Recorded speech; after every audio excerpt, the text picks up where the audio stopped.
Jika mobilitas adalah alat kebebasan, mengapa banyak yang merasa terpenjara? Ini bukan sekadar soal ojek. Ini bukan semata urusan tarif, order fiktif, atau demo di bawah matahari. Ini adalah potret telanjang dari sistem kerja yang dibungkus sebagai kebebasan, tapi ternyata menyerupai algoritma penjajahan dengan desain yang nyaris tak terdeteksi. Chico Blade menyebut struktur ini sebagai perbudakan berbentuk aplikasi. Mereka tak mengayun cambuk, tapi mengayunkan notifikasi, tak menutup kandang, tapi mengunci pilihan hidup dalam angka rating dan insentif harian. Pekerja dipanggil dengan bunyi ping, diberi target seperti buruh pabrik, namun diiklankan sebagai mitra bebas. Padahal tak bisa menentukan harga, tak bisa memilih sistem, dan harus pasrah jika tiba-tiba disuspend tanpa pembelaan. Sementara di layar kalian ada dua jenis netizen, yang berdemo dan yang berkomentar dari ruang ber-AC. Yang berdemo berkata, kami ditindas sistem. Yang tidak berdemo berkata, itu risiko pilihanmu, jangan manja. Keduanya bicara, tapi dari menara yang berbeda. Yang satu mengutuk penjara, yang satu menganggap jeruji itu pilihan. Padahal tak ada yang lebih kejam dari sistem yang membuat para pekerja tampak relawan dan nyaris tanpa pilihan. Di antara kedua kubu tersebut, yang lucunya, muncullah para konten kreator yang merasa lebih bijak dari sistem itu sendiri. Mengoceh panjang lebar, dengan thumbnail menangis, atau suara empuk yang mengundang simpati sambil berkata, mari kita pahami dua sisi, sebenarnya ini tentang adaptasi, dan kita butuh bersyukur, bukan mengeluh.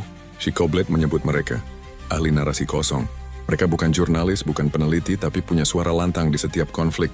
Mereka lihai menyusun kata, tapi lupa menyusun data. Mereka sibuk membuat reaksi, tapi lupa meneliti realita. Mereka menjual opini sebagai fakta, lalu menjual viewer sebagai simpati. Dan ketika struktur ini mulai saling menunjukkan taring, antara yang berdemo dan yang sibuk merekamnya, antara yang merasa tertindas dan yang merasa sudah cukup, antara netizen dan konten kreator yang sok paham, maka satu-satunya alat yang bisa memotong taring tanpa membedakan bentuknya adalah pedang logika, yang tak mengenal rasa iba, tak tunduk pada popularitas opini, dan tak bisa disuap oleh narasi panjang tanpa arah atau amplop suapan dari algoritma. Mari lihat data, bukan sekedar ocehan opini. Menurut laporan dari Institute for Development of Economics and Finance atau INDEF tahun 2024 menemukan, lebih dari 73% pekerja transportasi digital di Indonesia tidak punya kendali atas penghasilan mereka sendiri.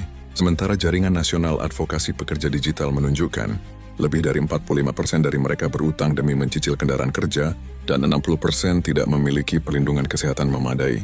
Jadi dari data tersebut, di atas kertas mereka mandiri, di lapangan mereka hanya terkendali.